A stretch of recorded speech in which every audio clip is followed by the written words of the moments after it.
Today we are going to start to talk about STL algorithms. As you know that STL has three main components. The STL containers that we have already covered.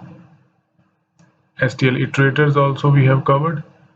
And now we are going to talk about the algorithms. Um, these slides I have taken reference from one talk by Jonathan Bocara in CPP Conf 2018, I think, where he talks about all of the algorithms that are part of STL, the 105 algorithms, in less than an hour.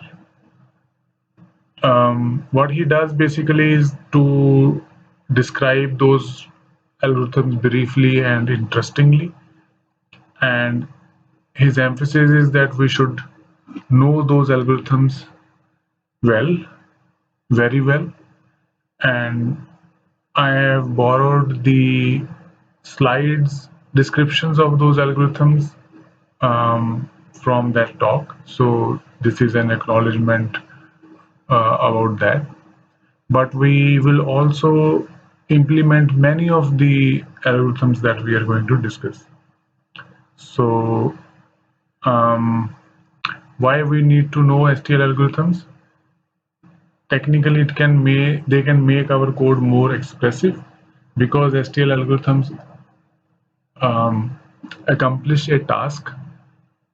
They provide a level of abstraction. So once we have higher level of abstraction, we can see our code more expressive, more understandable, more readable. It is like you don't need to really see the implementation of library functions like printf or other library functions. You can simply use them because library function is an abstraction over its implementation. So you don't have to worry about the details of how it is really implemented. So as you provide more and more abstractions, the code becomes more and more readable. So therefore, using STL algorithms can make your code more expressive by raising the levels of abstraction like we have talked about in our object-oriented programming discussions. Also, if you were to implement the solution that STL algorithm provide you directly, obviously you need to make sure that you don't commit common mistakes. So, for example, in an iteration or a collection, you miss the last one item, or you go one more than the required. You need to worry about empty loops. And then, if we try to implement the some sort of algorithm ourselves, the complexity could be more than the one which is part of STL because likely that STL algorithms have been implemented to the best possible complexity levels. The STL algorithms are also used by a lot of people. So if you um, see STL algorithms, if you know STL algorithms, you can read other people's code very well. That will help you in your careers. For example, trying to comprehend the unfamiliar code that you will be seeing when you are put on a particular project. And immediately, though, if you know STL algorithms, you can ace through the interview questions, coding events, hackathons, etc. Because STL algorithms are part of standard language, so you can use it in your solutions to those problems that you're trying to solve during your interviews or any other coding events. So this is really important, and I expect that each one of you would understand and know the algorithms and really use them well. Um, because it is just a plain list. So Jonathan came up with very nice idea about categorization of STL algorithms and representing them like a, um, different kingdoms. If you have played games like Age of Empires, you will be familiar with such signs and maps. So we will walk through this kingdom. So for example, well, the land of value modifiers, there are some algorithms like full, iota, generate, replace. They are categorized as that. Structural changes, island of structure changes, and then you have got these permutations. Then the large area of land of queries, you have a lot of algorithms um, which basically query the data. And then moving further on the top and right, we have algorithms on sets. Then we have lonely islands where we have for each and transform and copy backward algorithms. And coming in the middle of the map, we have some algorithms which manipulate the memory. So we will be walking through this whole map in our talk, and it is a nice way to categorize them and visualize them, and then seeing a plain Jane list of just the name of the algorithms. So this is an overview of all the categories. We have got permutations and the below. Permutation basically means the shuffling around of the items in the collection. Queries, as you can understand, we query the collection and get some result of the query.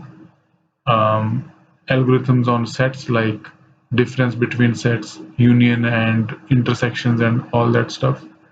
Movers basically move the items around, move the items in the collection, or items from between two collections like copy. And then some of the algorithms modify the collections. One observation which is maybe counterintuitive is that when we talk about algorithms, we might imagine that, oh, these algorithms will be doing a lot of things with the collections, moving, changing them around, incrementing and decrementing. If you see, the largest province or largest kingdom is land of queries. Queries basically do not modify the collection; they just query it. So most of the algorithms are actually about querying the collections rather than doing anything else with them. Okay, so moving to the land of permutations, which is below bottom left corner of the map, we will talk about the land of permutations algorithms. What are the categories of permutation of algorithms? Um, First is set of heap algorithms. So heap is a data structure where the elements are arranged such that we have the element with highest value on the top that are generally called min max heaps. It could be the opposite also, the elements with the lowest value on the top, they are called min heaps. You might be knowing already that. So here I am showing a max heap on the right, how it will look like in visual presentation. So if we were to heapify the integers from 0 to 9, the map will look something like this. And obviously, visual representation is not the way it is stored in a data structure in C++. So we will store them in an array, but the order of the elements in the array will something be like this. Okay. So we can use an array or a vector to represent heaps in C++. So what are the algorithms related to heap that are there? So if we are given a vector, we can call make heap to create a heap of the values of that vector. So it takes the beginning of the iterator, the begin iterator of the collection, starting from end iterator, and then it will heapify or make heap of all the values between those iterators. So it need not to be from begin and end. It can be from begin plus 2. So it will not include the first two elements then. It could be begin and minus 2, which will be then excluding the last two elements from the heapification then. So most of the STL algorithms do not directly operate on the collections, they operate using iterators. So they basically take a starting iterator and ending iterator, and then they apply or run themselves over the elements within these two iterators. So that is a general idea about all the algorithms. Most of them do take the iterators rather than taking collection. So if we were to add an element into the heap, so we will have to add it to the end of the collection, like numbers was our collection, and we heapified it using make heap. So it became like this, and we then added this number to the collection. So that is a simple vector pushback.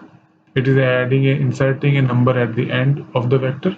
It has nothing to do with any algorithm. We just push a number to the end. And then we call push heap. That will make this vector again heap as a heap. So it expects the last item to be not in the heap and rest of the items to be in the heap, and then it can add a particular item or the last item into its actual position of a heap. Okay. Similarly, if we were to remove an element from a heapified collection, we call pop heap, again giving the range in between where the heap is located in the collection. And what pop heap will do is that it will place the top of the heap, which is the highest value in our case, to the end of the collection, end of the end iterator, and it will swap the last value with the foremost value. So um, at the call of the pop heap function, our end of the iterator, end of the collection, sorry, will have the top value that came out of the heap. So therefore we should actually then pop the back this number out of the collection, and then we can call the other heapify again or make heap again, and then we will get the um, heap to the rest of the collection.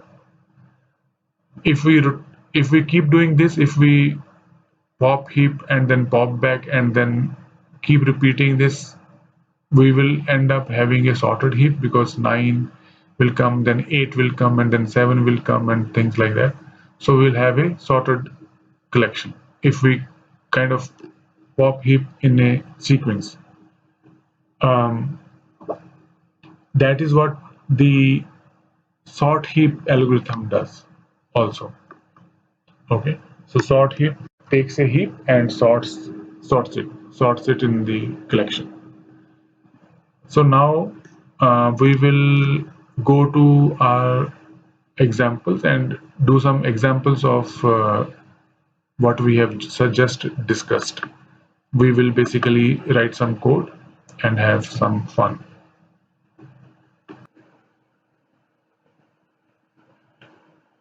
So I have created this project, and we will use this project, a separate one from Lambdas, to work on algorithms.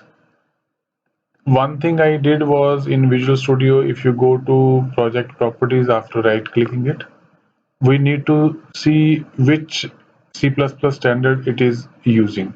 Okay, so by default it will be default set as like this, which is generally um, not C++17, I guess.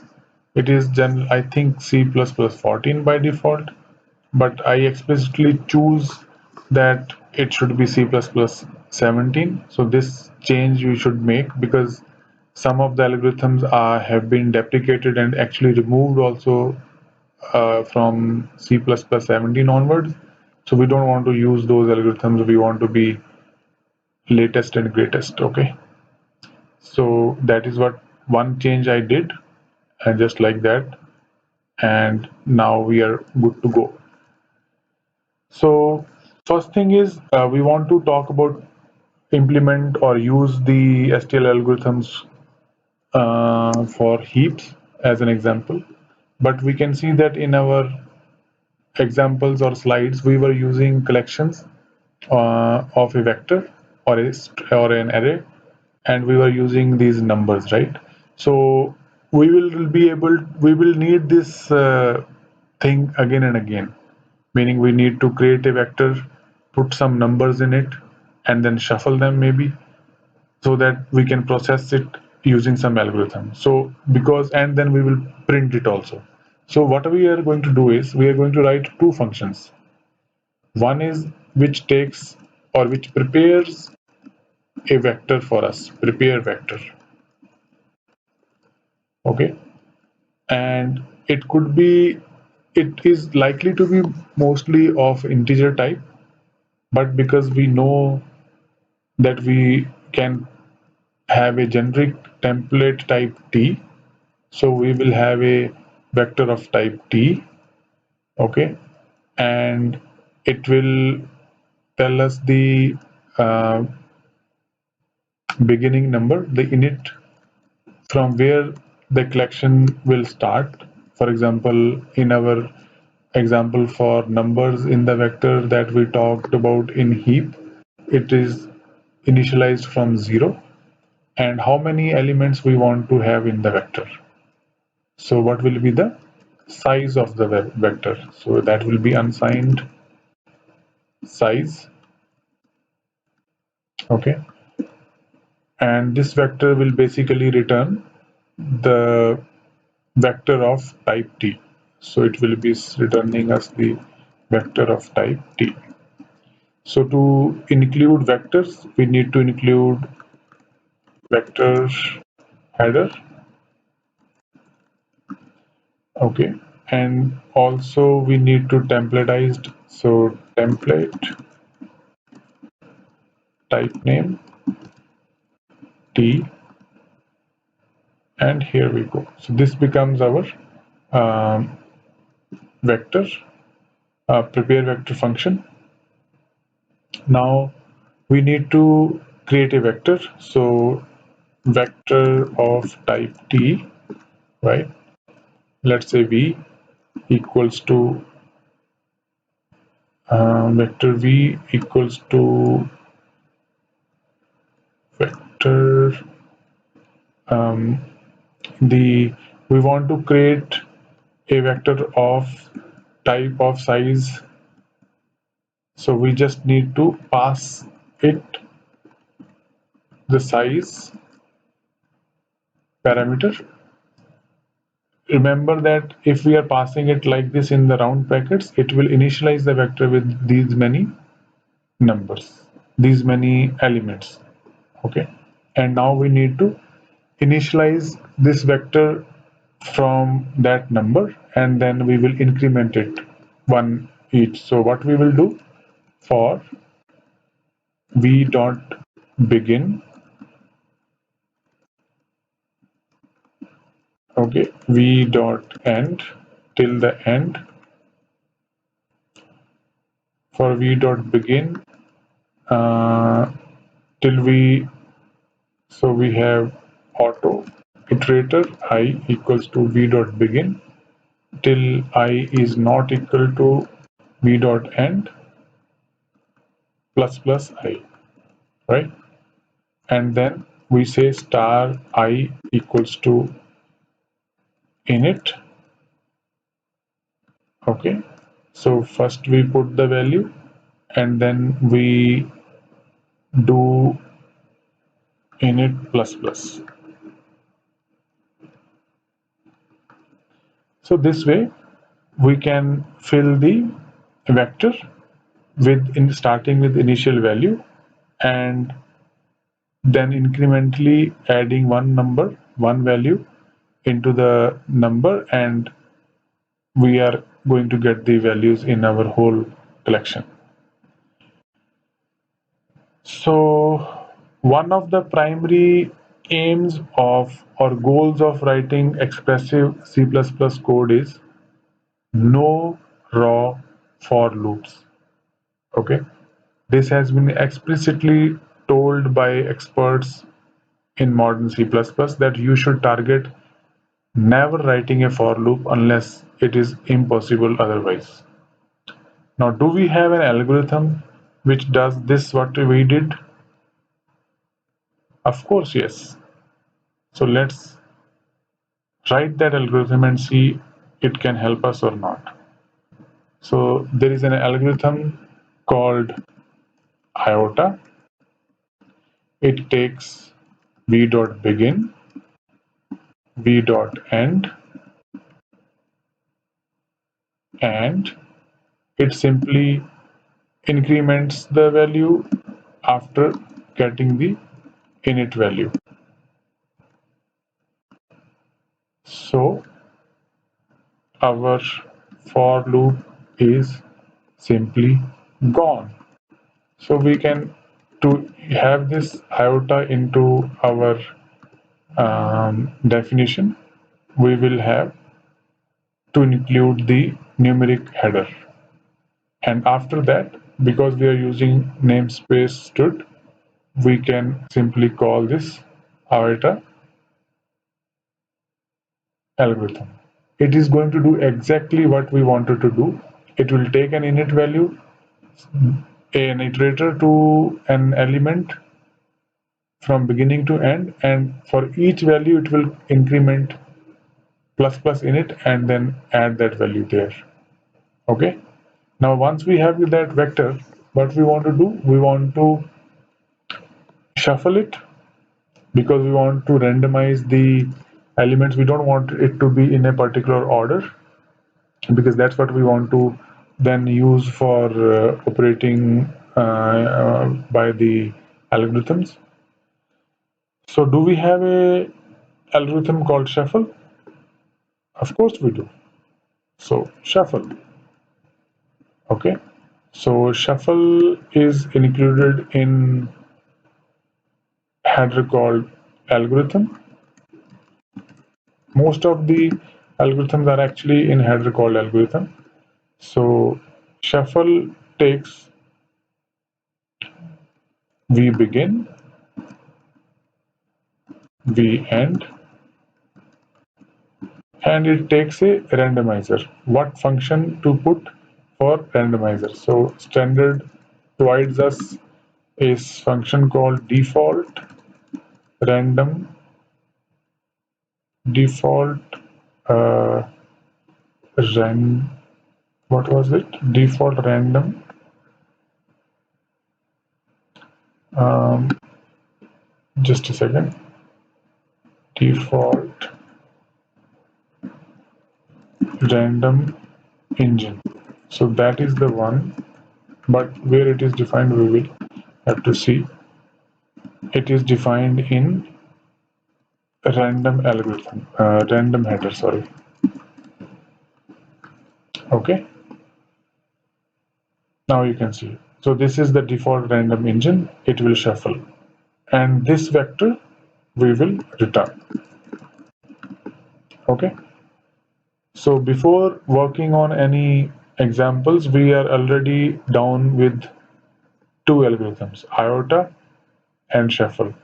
Iota takes begin and end and an init value and copies the init value in the begin and then copies the plus plus init value every next element like that.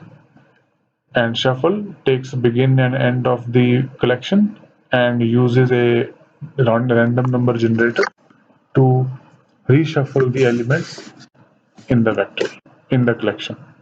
So we have already done with two usage of two STL algorithms. See, it makes code expressive. If you know what is iota and what is shuffle, you can read through it. And there are no for loops, so they are hidden away inside iota and shuffle. So they are also raising the level of abstraction. We don't see the details into it, and therefore we don't have a for loop here, and therefore we can read the code more easily. The code is more expressive. So this is our implementation of the prepare vector. Now we want to print the vector as well. So void type name template type name t and print vector. It will be void. It will take the vector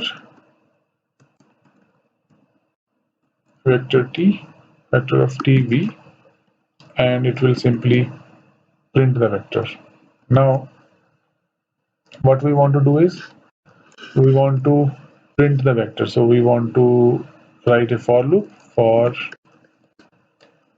auto I equals to v dot begin, v I is less than v dot end, or I is not equal to v dot end, plus plus I. Stop. We are again writing a for loop. Do we have something better?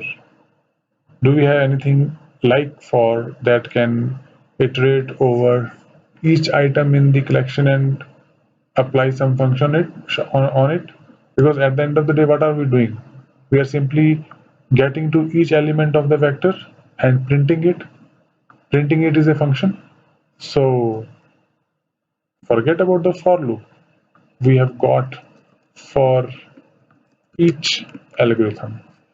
For each algorithm, we'll go over the vector till the end of the vector we ask it to go, and it will execute the function that we are going to implement here or pass here. It will execute that function on that particular element. Now this is where we need to pass a functor object. So do we need to write a functor object like this, class print and so forth? No, because we have learned about lambdas, right? So let's write a lambda, which is simply takes a value int x, which is coming from um, our vector. So int x is the current element of the vector, and what we want to do with it? Simply print, yeah, cout the x, and then maybe a space so that they are separate, and that's it. Print vector, and then probably we can print another end line so that every print has a is in on a separate line. So we can see we have used another algorithm, and that is 3 down. Here is where our lambdas are coming into picture. So let's try to use it. So I want to prepare a vector of integers. So I specify the type. What should be my initial value? 0. What should be my size? 10. Okay, 0 to 9, and it should give me the vector. So auto v equals to prepare vector. Now I want to print the vector. So print vector, pass it v. Let's see what is the result. Okay, are we good about it? Are we ready to see the result? Let's go for it. We are going to build this, and let's see what we see in our output. So these are the two utility functions, I would say, that we are going to use again and again in our work or study about algorithms. And you can see we have got a randomly ordered 10 elements vector. Good. Okay. Now that we have got the vectors, let's start with our um, heap functions examples.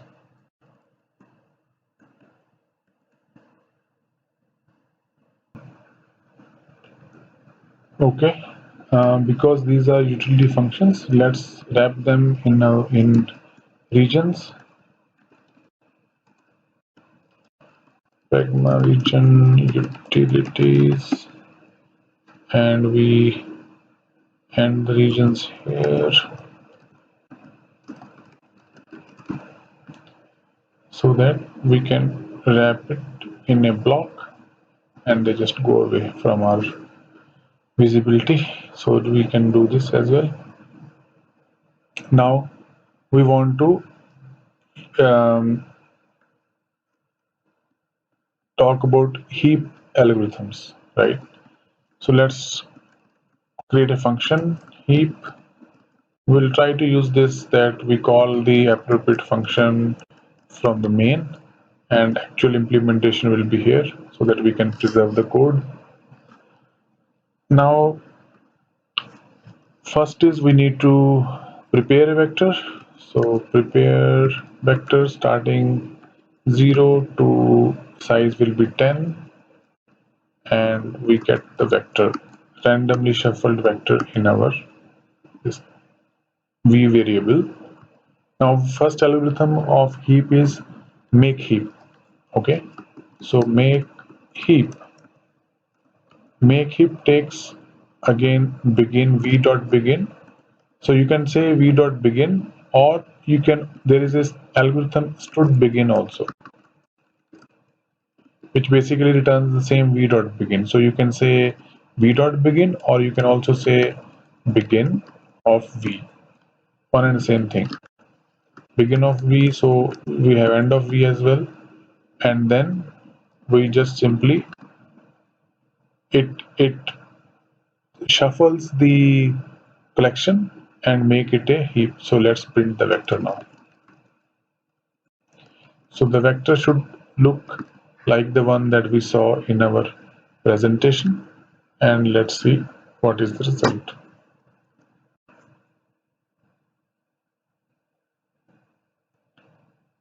So you can see that 9 is at the top of the heap, followed by left and right 8 and 7, and so on and so forth. Okay, it is in the heapified order. Okay. Now, after we made the heap, we will add one element into it. So we need to now make one element travel to its logical position. So let's say we have this v, we push back a element to the back or insert at the back an element, let's say we call it 15. Okay, and then it will be at the beginning of sorry, at the end of the vector, right? So if we print this vector now, all the elements will be heapified except the last one because it hasn't been heapified yet. So 15 is at the last, right? So now let's say, because there is only one element that has been added, so we can say push heap v dot begin, v dot end, and that's it. And then we say print vector. Okay, so if we print, not prepare, print vector, if we print the vector now, the 15 should have moved to the top of the heap. So we can see that 15 is now at the top, and 9 and 7, um, 9 and 8 would be at its left and right, and then 7 will be further down on the right, I guess, as per the heap would have it. So this way we can push back one item and push heap to quickly move that item to the appropriate position, right? So what if we push back more numbers? So let's say I copy it and then I paste few numbers here. Push back 13, push back 17, and push back 11. Okay. And then if I say push heap, v dot begin, v dot end. Okay. And print the vector. So let's see what happens. So you can see that it has not heapified it properly. The 13 and 17 are still pending. So what basically we are observing is that push heap works only with an assumption that there is single element that needs to be pushed from the back of the collection to the heap location. It does not work when you have multiple collections added. So what is the solution? One solution is obviously add push heap like this and it will work.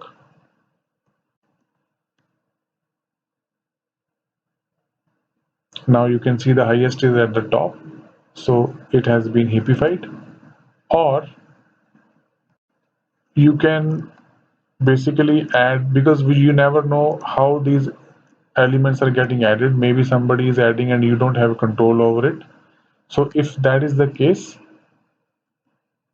just call make heap. It will take little more time, but it will ensure that the vector is still proper heap, unlike push heap, which will assume only one entry added. So you can see it is still heapified. Okay, so that is one small caveat that I wanted to talk about. So we have covered make heap, push heap, and then we have got this pop heap. So once we have made the heap and I say pop heap, what it will do is, after making the heap, the 17 will be the at the end of the collection, because it will swap the position of last element, which is likely to be 0, I think, with the top element 17. So if we print this vector now, 17 will be at the rightmost side. So you can see that 17 is at the rightmost side. So, and the next element 15 was ready to get popped again. So pop heap simply moves the element to the end of the collection. It does not really pop it that as we understand popping. Okay, so what we really need to do is, just like we did a pushback on the collection, which has nothing to do with heap algorithms or heap data structure. Similarly, we need to remove the element from the vector. So v dot back will simply get me the last element, so we can print it. But we to remove the element, we can say v dot pop back. Okay, so but pop back is a void, it does not return anything, so it simply deletes or removes the um, element from the last. It does not return it.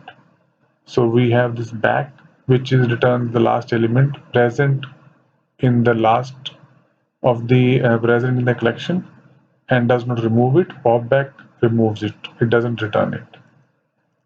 So now if we print the vector, it shouldn't have 17 anymore with it. So as 17 was popped out, and we still have a heap of the remaining values. So that is the usage of pop heap along with pop back. Okay, so once we have that, we want to sort the vector. So we have sort heap. Because it is heapified, we can use a better algorithm than simply trying to sort kind of a randomly looking numbers. But we know that it's a heap, so sort heap will do it much more efficiently. So sort heap, we begin and end,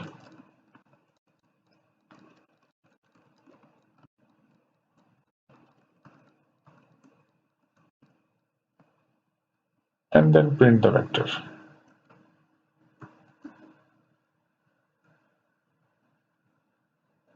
So you can see that the numbers are in sorted order.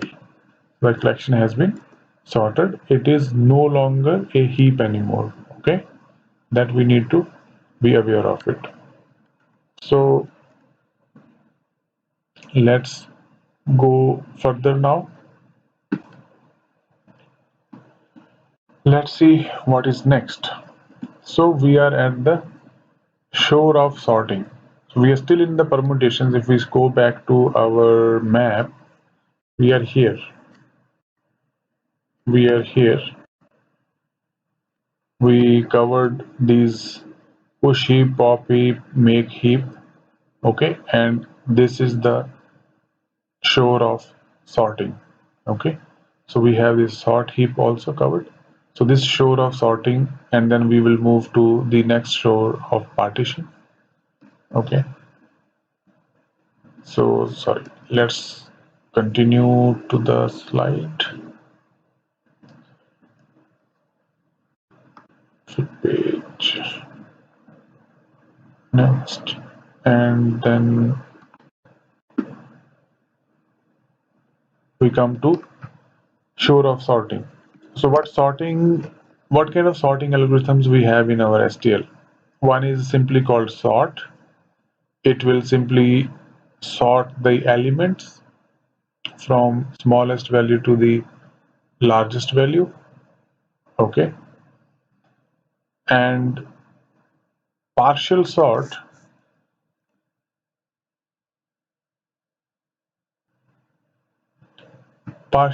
will take a middle value, an iterator to nth element, and it will sort the elements of the whole collection before that nth element. Okay, so it will sort the collection before the nth element, and the rest of the collections will be in unspecified order. So it will pick up all the elements from all over the collection and make sure the elements in front of the nth element are sorted. Okay, so that is our partial sort. We'll take an example of that later. Nth element, it is basically if you pick a position, let's say 10th position, or in this case, for example, it is 6th position.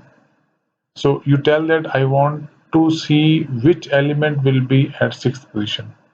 So it will tell you that this element will be at the 6th position, and that element will actually be placed at that particular position, its own position in the um, collection after nth element is executed. Meaning nth element will place a single element in its sorted position. If the whole collection were to be sorted, the nth element will be at the same position where nth element algorithm places it. Okay, but rest of the collection will not be sorted. However, all the elements existing before the nth element will be smaller than nth element. All the elements existing after the nth element will be larger than the nth element. So it basically divides them into two regions. The left region will be elements lesser than that, and right region will be elements more than that. They may not be in any order actually themselves. will not be in order, but it will, all of the left elements will be less than the nth element. That is guaranteed. In place merge, it takes two halves that are sorted and merges them into the sorted collection. In place merge is a intermediate step, if you remember, in our merge sort algorithm. So it helps implement merge sort algorithm to us. So now let's take some examples on sorting. Okay, let's take examples on sorting and prepare a vector out of V. Prepare vector, let's say 0 to 50 elements. Then we sort it because we remember this vector V is randomly shuffled, right? So we begin V dot end, and that's it. Print vector. So if we execute this, we should see the collection, vector collection sorted from 0 to 49 elements. So that is easy. It sorts the collection, and then we want to see what partial sort does. Okay, so we have the vector V in a sorted order. We don't want to have that for partial sort algorithm. What do we do? Shuffle it. We begin V dot end stood default random engine, and voila, our vector is against randomly shuffled. Now we can say partial sort. Let's see what partial sort does. It takes the beginning of iterator of the to the beginning of the collection, or an iterator to one position in the collection. Then it takes a middle point. That is the one where till what we want to sort the collection. Okay. So we dot begin, because we have 25 50 as size. Let's say we want to sort 25 elements or 26 elements, and then we want whole vector to be considered or taken into account. Let's see now what print vector displays.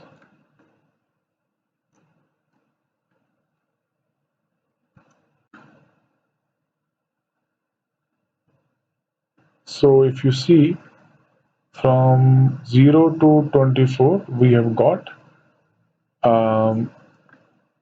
sorted entries, and rest of the entries are not sorted. So that is the partial sort. Then we want to again shuffle it and see what nth element does. Nth element, v dot begin, v dot end, and we want to take the, okay, so first begin, want to take the nth element. So it will be, let's say, end minus 10. That would be position number 39, and then v dot end. So we can tell in terms of v end minus 10 or v begin plus whatever number we want to give. Let's give it p minus 40. We want to see around 10th element to be at in the position, which will be easier to observe. So let's see what our print vector shows us. So you can see the um, 10th position is sorted. This is totally gone out of hand. Um, what do we make out of this? 0, 1, 2, 3, 4, 5 is all sorted here till here, and then we don't have anything else sorted. So position number 10 is at its right position. So rest of the elements are immaterial. The result is fine, but let's try uh, maybe we begin +5. Okay, we want to see the sixth element in its correct position. Okay, and let's see what it does. Do we have more random vector? And nope. So we'll leave it at that. That nth element definitely makes sure the elements beyond before that are less than it, and after that are more than it, but they might be sorted or not sorted. So this is showing us sorted. That is a specific implementation of this nth sort, but it is not mandated. We shouldn't depend on this fact that in the in this compiler's implementation we are seeing the first half as sorted. It may not be. Okay. Only the sixth element, the fifth position, will be, sorry, the fifth position, 5 element will be at the right location. Okay, so we have two algorithms in partition. Um, I There is a partition and partition point. So let's do examples of them only, and we don't need to really um, discuss too much about it. It is simply a partition point basically takes a function and applies that function, and the elements before the partition point will meet the criteria, and elements after the partition point will not meet the criteria. So for example, if I have a vector, prepare vector of 0 to 50 elements, and I say I want to partition the vector between the all the elements of multiples of 3, they should be on my left of the partition. Okay, and the remaining will be on the right of the partition. So it will divide the vector in two halves. So partition algorithm will take v dot begin, v dot end, and a functor which says for a particular element return if true if it is a multiple of 3. Okay, now if we print the vector, we will see that all the elements, it will be partitioned into 2. Okay, and the partition returns an iterator. Let's see what that iterator is. Print the vector. Let's print cout star iterator also, and see where it is pointing to. So now if we execute this code,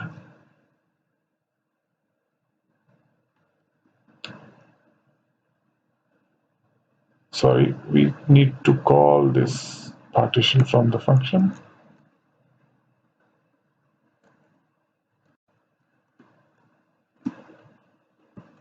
Now it should execute our partition function. Now you can see that 43 is returned by the partition, okay, because we are printing that value.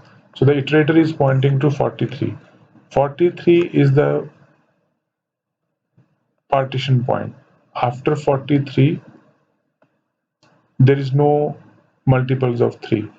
Before 43, we have all the multiples of 3 in the whole collection from 0 all the way till 45. Okay, so the 43 number, this pointer is iterator is like AND iterator, one past the last element of the collection. Okay, so therefore partition algorithm divides the collection into two based on the criteria. Okay, so what is the partition point? So let's again randomly shuffle the vector.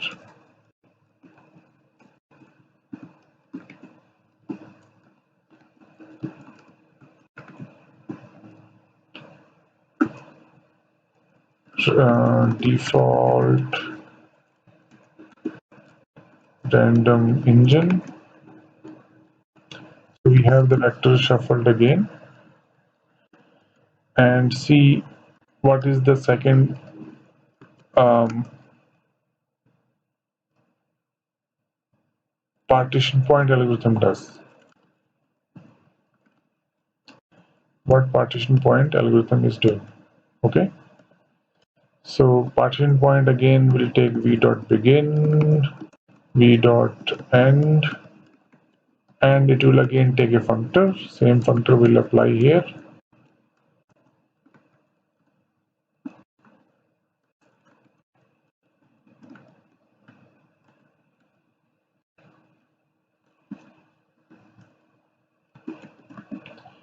Okay, and let's say auto or iterate only. Iterator equals to this. It returns an iterator. Yep, iterator. So let's see what iterator does it return. Or we can use a different variable, so in case we don't want to have any confusion, p iterator. Okay, now let's see what this partition point does. Let's print the vector also.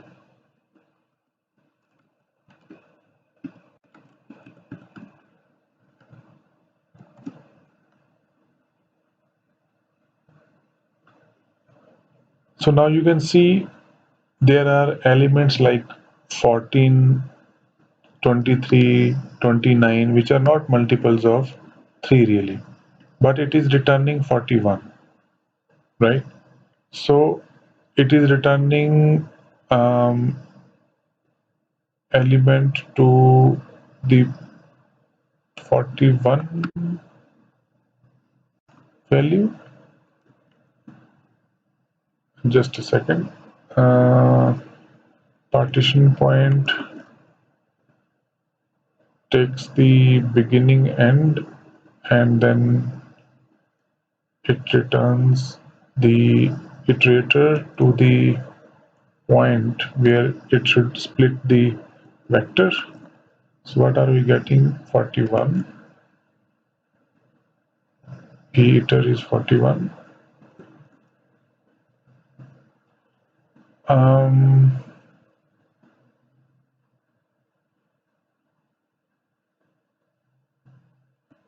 Let me check this. Okay, the documentation says that the partition algorithm should already be run, meaning the collection on which partition point is supposed to run must be already partitioned. Okay, so then only it will return the pointer to the partition point, which is 43 in our case. So partition also returns the same thing. So partition point also needs that the collection should be partitioned before returning the same point. Okay, so this is the partitioning, and now we move further.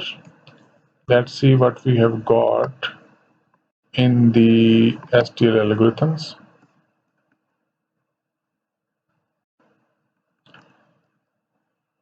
After this shore of sorting, we have a shore of region of partitioning. Like I said, the partition algorithm takes a predicate is blue, and then the blues are sorted or placed before the partition point, and non-blues are after the partition point. So the partition point is the end of the blue collection or the begin of the non-blue collection. So that is about the partition. Okay. Now we have some other permutations also to talk about. Rotate, as you can see, it basically rotates the elements. The leftmost element will go all the way here, 6, and 6 will come to its position, and sorry, it will 6 will come to this position, and the whole rest of the collection will move right, so that 5 is at the position. Similarly, further rotate will call 5 back into this position, and the collection will move right. So it's like right shift with the preserving or moving back the last element to the previous position or the beginning of the element. Okay. So shuffle we already know. We have seen a couple of examples. Next come permutation and previous permutations. Now in a collection, the elements can be arranged in the permutations, like different permutations of arrangements of all the elements. So the arrangement can be used in different um, problem solving techniques, and if we want to try one permutation after another, next permutation and previous permutation will be useful functions for that. Okay, and then we have reverse, where we simply reverse the elements. So we will not take examples on next and previous permutation, but there is one good example I want to talk about for the rotate function. Shuffle we have already tried. Reverse is pretty much straightforward, so we don't need to really worry about that. But let's talk about rotate. Rotate is very powerful. It can enable a lot of scenarios. We will talk about a practical scenario and see how it helps us. Okay. So let's say we have this sequence of numbers. Okay. And in this list of numbers, I select two numbers, let's say 3 and 4, and drag and drop them to the position after 8th. Okay, so that my result is something like this. Now how we can achieve this in our algorithm? Rotate can be used. How? If you see, if we have this range from 3 to this 8, what are we basically doing? We are rotating this here, right? Whole collection moves up, and these two numbers move towards this. Okay, so we need to rotate the inner collection, and then it can go back to its position, right? So how do we determine this inner collection or sequence or inner range? So it we need to know these positions, and this sub range is what we are going to use or apply rotate on. These positions might be gotten from some other function. For example, if we are really having this at UI itself, the UI element or UI drag and drop event will let us know in this list which elements were selected and are being dragged and dropped. And then it will, when the drop happens, it will also tell us where it got dropped, right? Now let's imagine that where this will be applicable. Let's imagine that we have list of pictures. We are trying to create an album with animations, and that album will display these pictures in an order. So we are building that software, that small app, which will create this animation.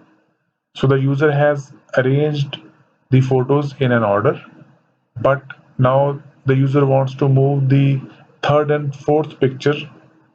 The user multi-selects them, drag and drops to the position 8th after 8th, right?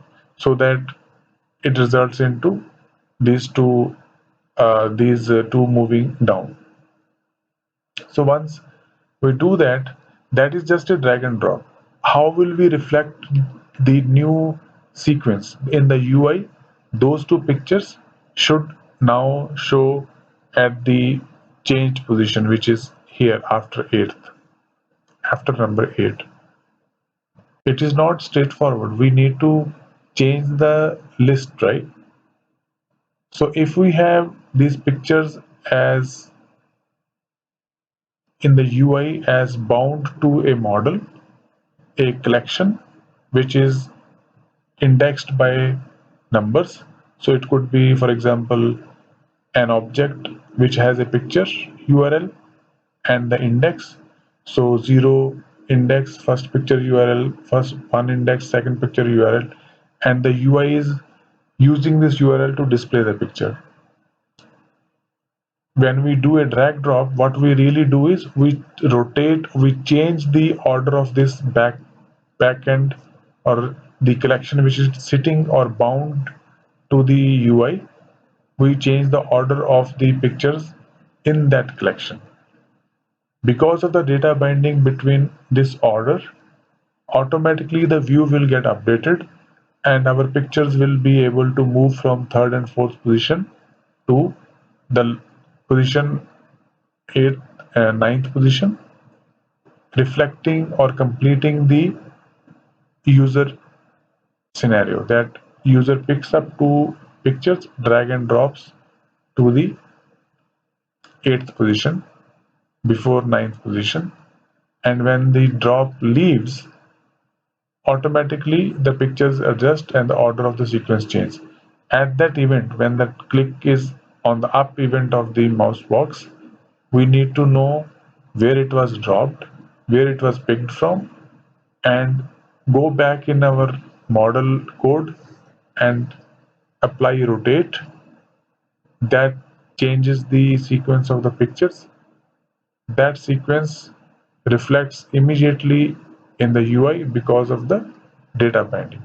So it's a real scenario where we could use our rotate function. So let's see how will we use this, or how will we use rotate to implement this functionality. So remember, we have 0 to 10 elements. Two elements are picked, third and fourth, 3 and 4, and drag and dropped to location after 8th. So the net result should be 0, 1, 2, and 5, 6, 7, 8, and then 3, 4, 9, 10. So how would we use rotate algorithm to get this result? Like I said, we need to use the rotate in the sub range. And then we will also see how we can use the rotate algorithm again to bring it back to the normal original sequence of 1, 2, 3, 4 all the way till 10. Okay, so let's try doing that.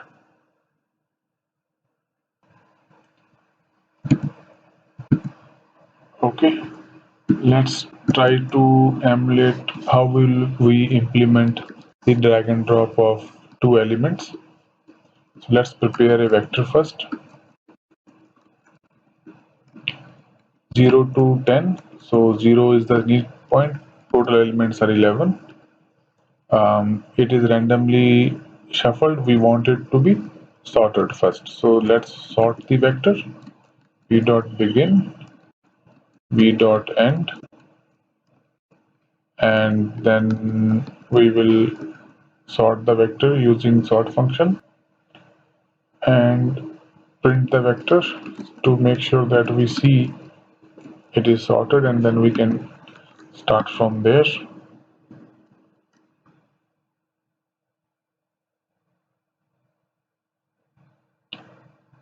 So as we can see, 0 to 10 sorted. We want to pick 3 and 4 and drag and drop them to position after 8th to the 9th position.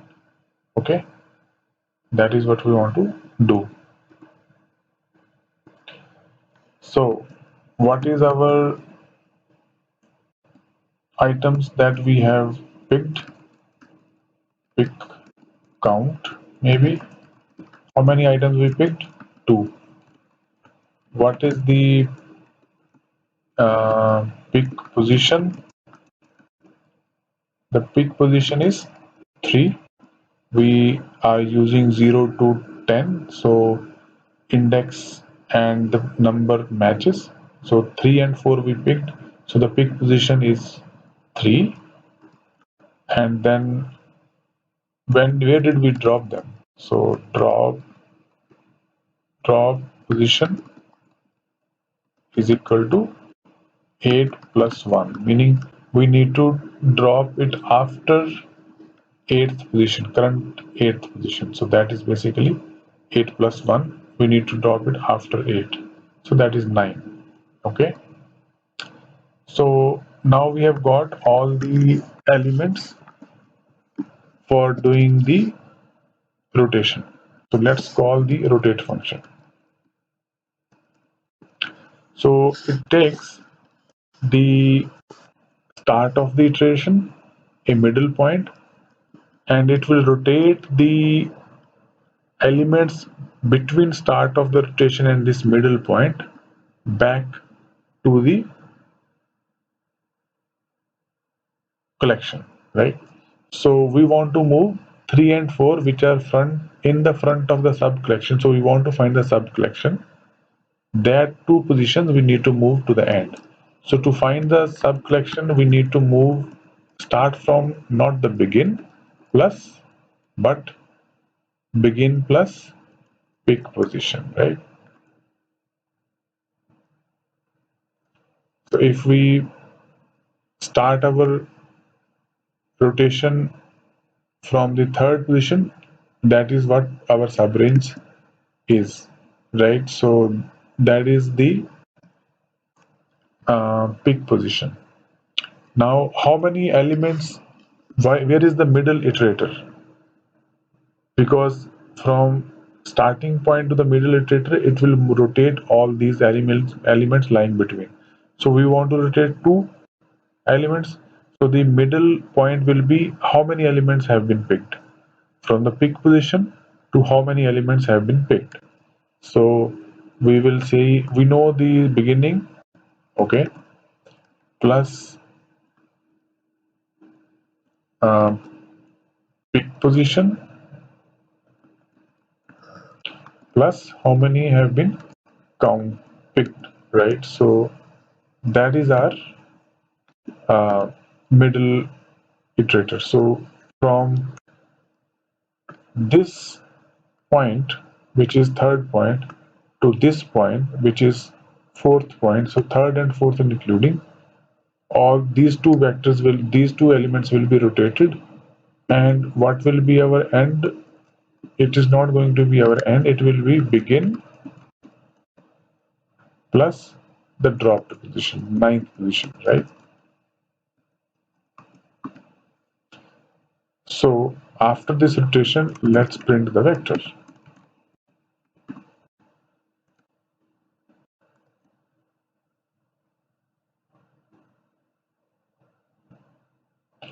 So our original vector was 3 and 4 here, 1 to 0 to 10. 3 and 4 we drag and dropped after 8th.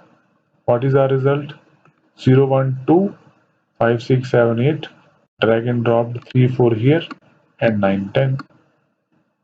So with simple one single function of rotate, we were able to change the sequence of the model, and therefore when our data view is bound to this model, the sequence of pictures in the view will also automatically change. So amazing, it is very powerful function. Now can we do it reverse? Now let's say 3 and 4 are picked back and moved to the top again at their original position. So how we would do the that calculation? So remember, our after the rotation, our vector looks like 3, 4 at the bottom, right? Before 9 and 10. So now when we rotate them back, we need to see which um, collection or sub-range we need to rotate. So when we um, drag and drop the second time, what is our drop position? It has been dropped after 2, right? So after 2, just like 8 plus 1, after 2. So 2 plus 1. The drop position is 2 plus 1. And where it was picked from, pick position, it was picked from position number 7, right?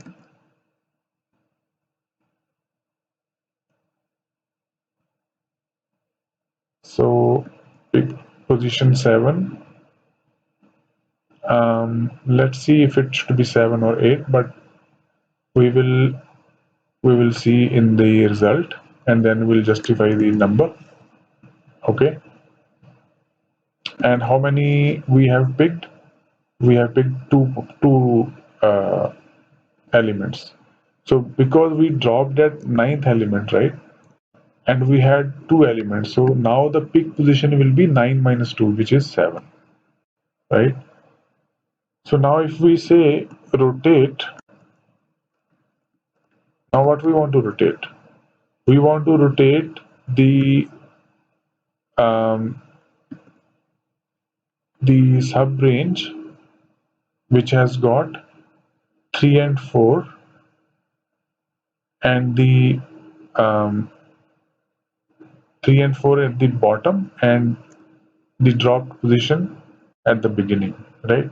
So we want to begin v dot begin plus drop position.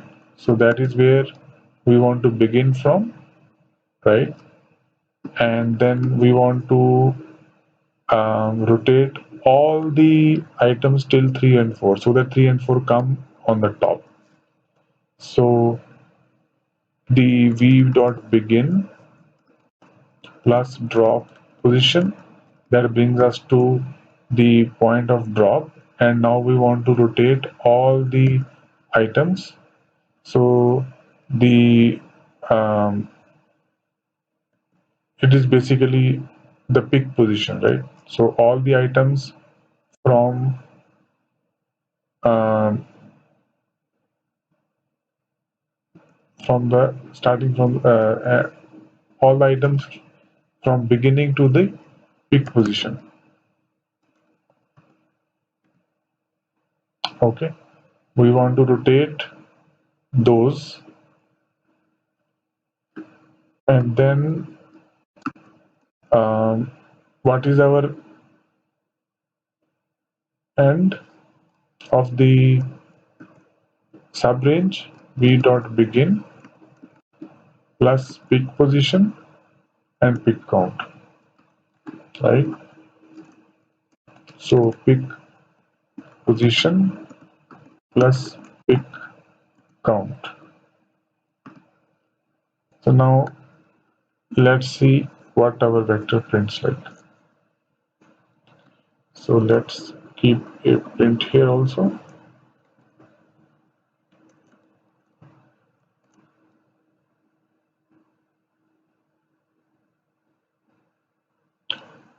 Now you can see first our vector was in sorted order.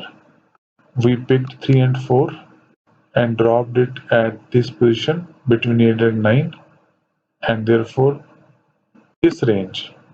We picked up this range and rotated it 2 times, rotated it by 2 numbers. So 3 and 4 will go back after 8.